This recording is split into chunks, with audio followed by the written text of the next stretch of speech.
kalsoonida ka dhaxaysa dawladda iyo shacabka Soomaaliyeed ayaa horseed u ah horumarka weyn ee laga sameeyay amniga dalka maadaama isfahamkaas uu sahlayo in xogaha ay hayaan shacabka Soomaaliyeed ku dhiiradaan inay la wadaagaan mas'uuliyiinta dawladda ee markasta ay ka heli karaan goobaha ay isugu yimaadaan bulshadu.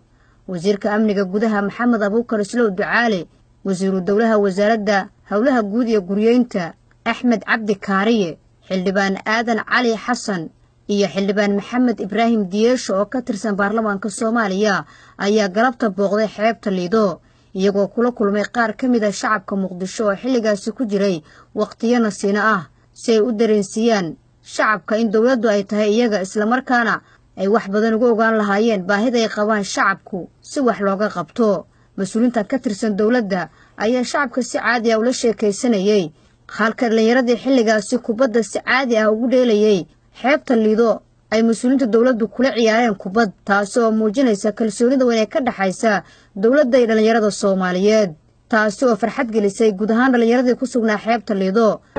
anaga waligeed waxa jeclayn ciidan waxiid hooyada inaan ka shaqeeyo waxaan tumaraha dalkana gacanta ku sita qofsan ma sha Allah. wasiirka amniga gudaha Maxamed Abuukar Islow Ducaale oo dhalinyarada kula hadlay xeebta Lido ayaa ku booriyay inay ka qayb qaataan amniga dalka iyo guud ahaan horumarka dalkan uu hiigsanayo. waa maasintii markoo waxaan ku faraxsanahay in aan halkan ku kulanno aan la qayb qaadano farxada ku jirtaan barnaamijka waa soo marna anaga saan oo kale meeshan ku dheeli jirnay markaan u faraxsanahay waxaan dhalinyarada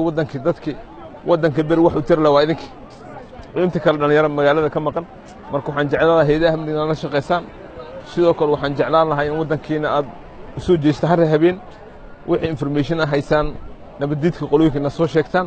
inaan wada shaqeyn fiican dhaxmartaan dhalinyarada anagana waa iimaanayna fulaanaan keena hadii naga bad fulaanayaan bixinayna haye iblooniyal ko lixda dal boorteena laga badan laakiin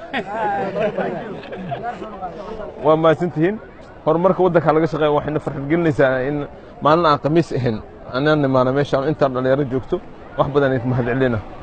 waana ma sintihin hay'adaha amniga laga shaqeeyo. isfahamka weyn ee u dhaxeeya dawladda iyo shacabka Soomaaliyeed ayaa mid ka horseeday horumarka muuqda ee dawladda Soomaaliya samaysay muddo ka yar sanadka maadaama ay tahay dawladda rabitaanka shacabka. Nasr Bashiir Cali, warbaahinta qaranka, magaalada Muqdisho.